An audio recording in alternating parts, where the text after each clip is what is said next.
Good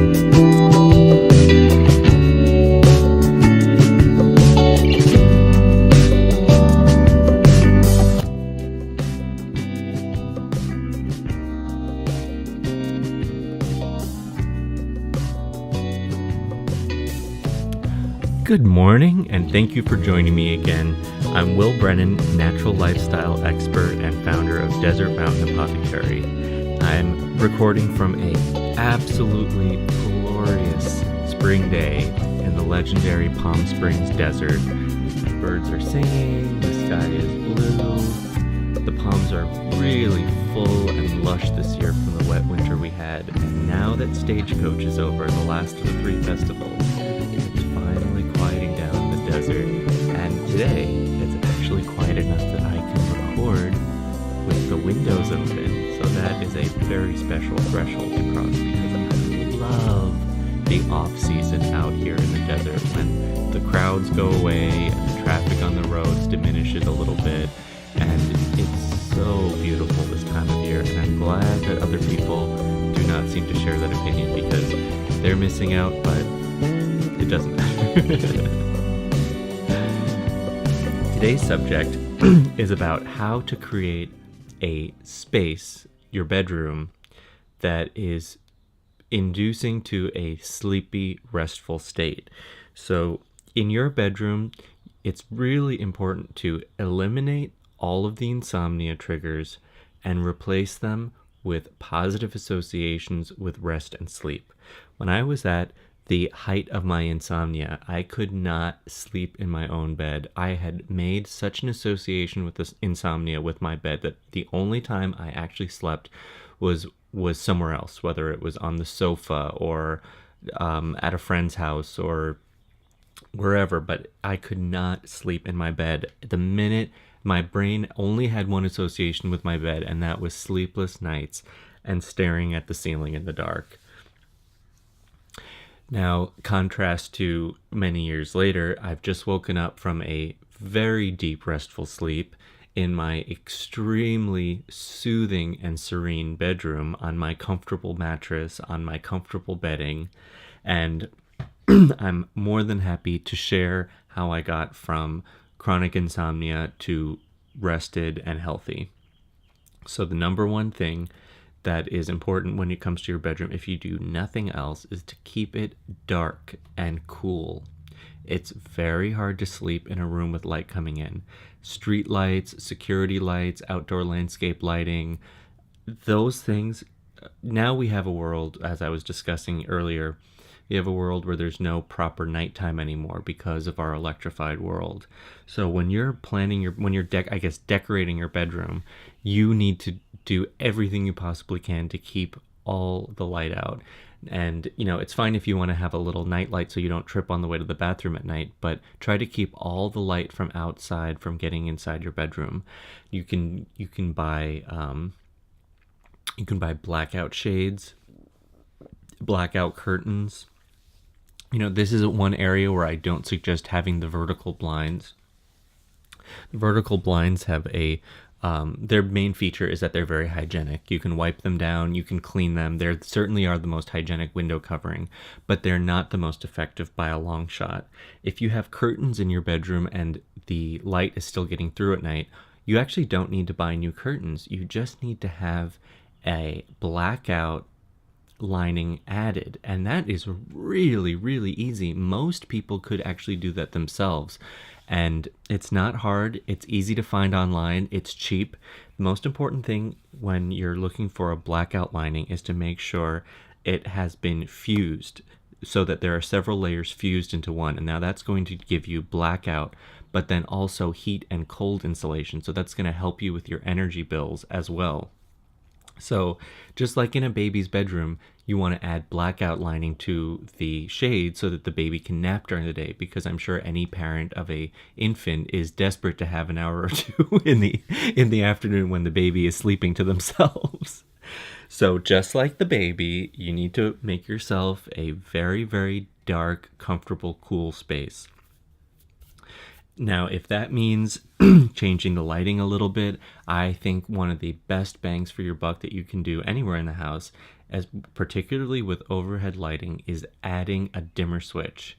When you add a dimmer switch, you have total control over that, and then you can set your lighting into that evening, getting ready for sleep, mood lighting mode. And it's also great to have a little bit of ambient lighting.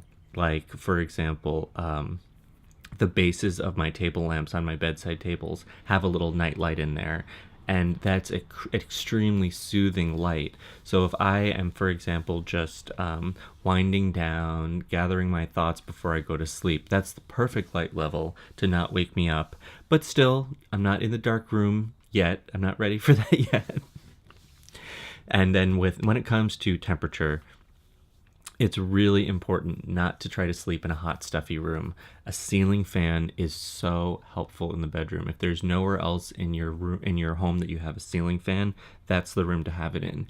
Ceiling fans get a really bad rap. Interior designers don't like them, but they're so functional, and the ceiling fans of today that are readily available are so much better looking than the last generation. So ceiling fans will make you have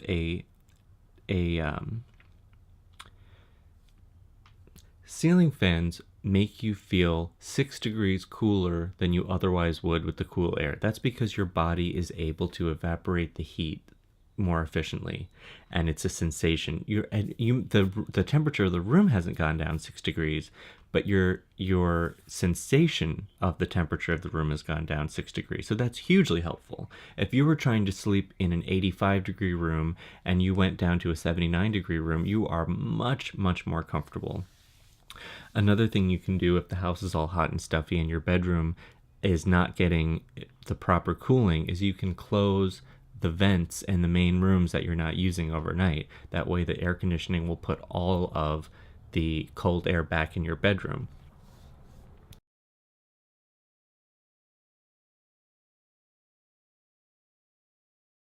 Speaking of associations, psychological associations, it's really, really important to control what we do in the bedroom. Fight the urge every step of the way to wallow around in bed with your laptop, do work in bed, watch movies in bed. Like I said, I really don't suggest having a TV in bed. There are only 3 activities that a person should ideally be doing in bed. That's sleeping, doing bedtime meditation, or perhaps some light reading, and intimacy. So other than those 3 things, you are just creating psychological associations with wakefulness in your bedroom, and that is hugely problematic, and you're just doing yourself a disservice. One thing we may not realize is a stimulus for stress and insomnia is actually clutter. And I will tell you from experience, sleeping in a cluttered room, the way you feel when you go to sleep and the way you feel when you wake up is night and day in a neat, tidy room. And it's interesting that we pay so little attention to what we're seeing, our visual field sees last and first in the day. For a lot of people, the bedroom is a really unloved room in the house. And that's because for most of us, when we have company over, they don't go into the bedroom. No judgment there. I know in Southern California, things are different. But so when you do entertain, that's the dumping ground because people don't go in there. That's typically where we put our pets so they don't get out when we're having parties. So it's natural, if something gets dumped there, it's natural that it will stay there. So that's why it's so helpful for everything to have a place. That way, when you're getting ready for company, you're not dumping things just to become clutter in another room.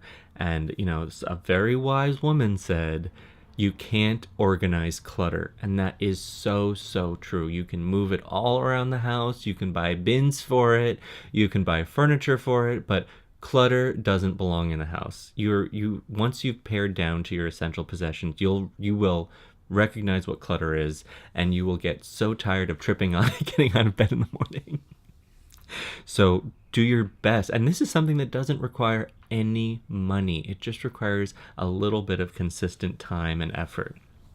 So declutter your bedroom, give it a really good clean. Maybe you want to take some things off the wall. I think it's a really helpful. I used to have a whole tableau on my bedside table of my little stuff and vases of flowers and trinkets, but it made it very hard to clean because I had to remove every single item, dust that item, and put it back.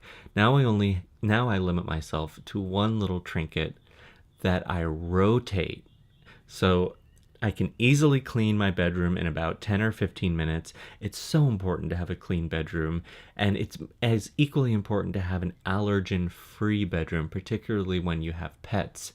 Dust mites, pet hair, pollen, it all absorbs in carpets, bedding, window treatments. So you really don't want to have anything that you can't wash in the bedroom. That should be your ideal. Like, I know I can't put my wall-to-wall draperies in the washer. They came with the house and they're not getting replaced yet. But pretty much all the other window treatments that I've chosen for the rest of the house have been able to be either washed manually or put in the washing machine and then rehung without damage. So you may not be able to change what's already there, but at least going forward, you can always keep in mind, how am I going to wash this? The last thing you want is to be going to sleep in 20 years of pet dander and pollen and dust mites and dust. And that is not helping you whatsoever. Breathing, having snoring or not being able to breathe through your nose at night, that's going to keep you up too. So you want to breathe easy, you want to be relaxed, you want to be cool. An easy way to get inspired for creating a calm, serene bedroom is to visit a spa. I really suggest regularly visiting a spa, but unlike most people, when I go to the spa, I simply purchase a day pass. I bring my own face mask and product. I bring my reading so I can catch up on my reading. And I bring, headphones so I can do guided hypnosis when I'm relaxed. And I actually got out of the habit of going to the spa because I thought, you know what, I'll do my facial at home. Usually when I go to the same building 5 days a week to work out. And I think, well, you know what? I really want a bacon cheeseburger in the weekend, so I'm going to work out like a beast, and that's going to be better than lying around the sauna. But the value of going to the spa is that there's only one activity you can do. There's only one thing to do, and that's relax. Whether you're getting a massage or a treatment, or you're in the whirlpool or in a relaxation room, that's all there is to do. You don't have your chores at home. You don't have your work. Put your phone on Do Not Disturb mode if you can, and just relax to the fullest. And I promise you, for that price of the day pass to the spa, you're gonna come out feeling like a new person. And I mean, it just doesn't justify the $500, $600, $1,000 people spend in a couple hours at the spa, at the spa that I go to. And I think, well, for $30, I mean, granted, that's a reduced rate for people that live in our town, but it's a steal. So that's my pitch for visiting a spa and just doing a day pass. And when you're there, take close notes at the decor. You're going to find that any good spa has taken pains to make everything very soothing, very neutral, with you're going to notice lots of cut flowers, potted plants, lots of flowing water, spa zen music, meditation music, relaxation music. You're going to notice all of these intentional associations with serenity. So, for example, in a good spa, I'm saying, they don't just put a pile of towels out for people to use. They elegantly roll them. Something about rolled towels in the home makes me feel calm. That's an association with peacefulness. And you can do that at home too. You can even if you don't buy anything, and my suggestions very rarely involve buying anything because most Americans have more than they could ever use or want. So shop from your linen cupboard. Go through your linen cupboard and find a lovely bedding set that all goes together as nicely as you can. Wash it freshly and give your bedroom a makeover without buying anything. Another thing is, like I was saying with the cluttered bedside table, also you might want to take things off the wall. If you have a lot of decor, I would suggest paring it down to maybe just 2 or 3 things. That way, you're not having a lot of visual stimulus. I have gotten so much more enjoyment out of all my beautiful things by rotating them. Your eye gets used to anything you put in front of it eventually. So if you're rotating your nice items that you love, you're actually going to get so much more enjoyment out of them because you'll be focusing on them and there's more novelty associated with them in your mind. Then continuing with the spa advice, most often spas smell great, whether it's just from all the products being used or the aromatherapy, essential oil diffusers. My suggestion, my gold standard sleep suggestion is nice lavender oil, the best lavender oil you can find. The big difference between cheap lavender oil and expensive lavender oil is the fragrance. Good quality lavender oil smells floral. Bad quality lavender oil, whether it's just simply a low grade, whether it's been diluted with a cheaper oil, that's very common. Whether it's been diluted with a synthetic lavender oil, that's very common as well. Or it's old and it's oxidized, that's very common. These, and I'm talking about the ones in the little plastic bottles that you'll most often buy at like the grocery store or the health food store. Those tend to be very low quality. So those low quality lavender oils will often smell more herbaceous. They'll have more of a bite. And the problem, especially the problem when you have cats and dogs, is that the low quality and the synthetic lavender oil is toxic to them, whereas very high quality pure lavender oil isn't. So that could be a life or death over time. That could be a life or death decision that you're making for your pet. So try to buy the very highest quality lavender oil you can. If you can get to a lavender farm and buy it directly from them and they distill it there, that is your gold standard. Most spas play relaxation music. It's not just dead silence, and they're not playing like salsa music or dance hall or something very lively. When I started listening to meditation music, Zen, relaxation music, when I was stretching, I started to realize what a different experience it is. And the reason in my mind is because we form such strong associations with music. You think something great to do is to listen to music from a long time ago, and you'll be flooded with memories and emotions and associations, but often those can actually be really negative. So something important for me has been to listen to this non-linear relaxation music. It doesn't have a particular beginning or end. There are no associations to be had with it, positive or negative. You're creating new associations of relaxation with it. So YouTube is full of these things. But it's tempting to just play some like down tempo, kind of jazzy music that we have, but you might find yourself ruminating on old memories, having old painful experiences come back to mind. Think about it this way. You might have years ago had a favorite jazz album, and then you went through a breakup or a difficult time, and although that music is separate from that, from then on, whenever you hear that music, those feelings will come back to the surface, and that's the last thing you want to do when you're trying to relax. So just look into YouTube for spa music, Zen music, relaxation music. There is so much out there. When it comes to being comfortable overnight, it's really important to have a good quality mattress, because a poor quality mattress is going to diminish your sleep, and it's going to prevent you from recovering from just the stress of the day, workouts, injury.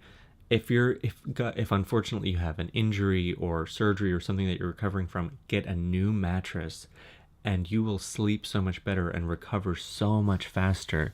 The one thing that we spend a third of our life on deserves some thought. And the nice thing about mattresses now is that technology has advanced, that you don't need to spend $3,000 or $4,000 or $5,000 on a mattress to get a good quality one.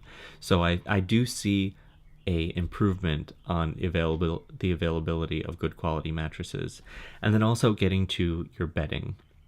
I can't sleep on anything but natural fiber bedding. If I sleep on polyester sheets, I'll wake up with a rash. I'm just that sensitive. And people might be used to being rashy all the time and they have just gotten used to it. But try to look for 100% cotton bedding. I know it doesn't last as long. I personally don't bother to iron it. But I can't sleep on anything else, and you might find you are the same. If you have someone like a sibling or a really close friend that you feel comfortable enough with, maybe you could swap bedding. Maybe all of their bedding is exciting to you and vice versa. But be creative to create as much of an aesthetically pleasing bed as possible. The bed is the focal point of the room. Every room has a focal point, and the bed is that focal point. It doesn't matter how plain or basic a bedroom is. If a bed has a nice, pretty bedding arranged nicely, the room will look nice, I promise you. So, to recap, keep your bedroom dark and cool. Don't do anything but sleep. Bedtime. Don't do anything but sleep, meditate, and certain wiki-wacky, and definitely declutter and organize your bedroom to make it a nice, tidy, serene space where you're not going to trip over anything. Visit a day spa and take notes on how to create a spa zen space, and get a good quality mattress and bed linens and bedding that you absolutely love. So thank you so much for listening today. It's such a pleasure to be here with you. And I'm going to go out and get a little sun on my face and wake myself up even more to get my circadian rhythm in perfect balance. So once again, I'm Will Brennan, natural lifestyle expert and founder of Desert Mountain Apothecary. And I want to wish everybody a great day. And thank you so much for being with me again.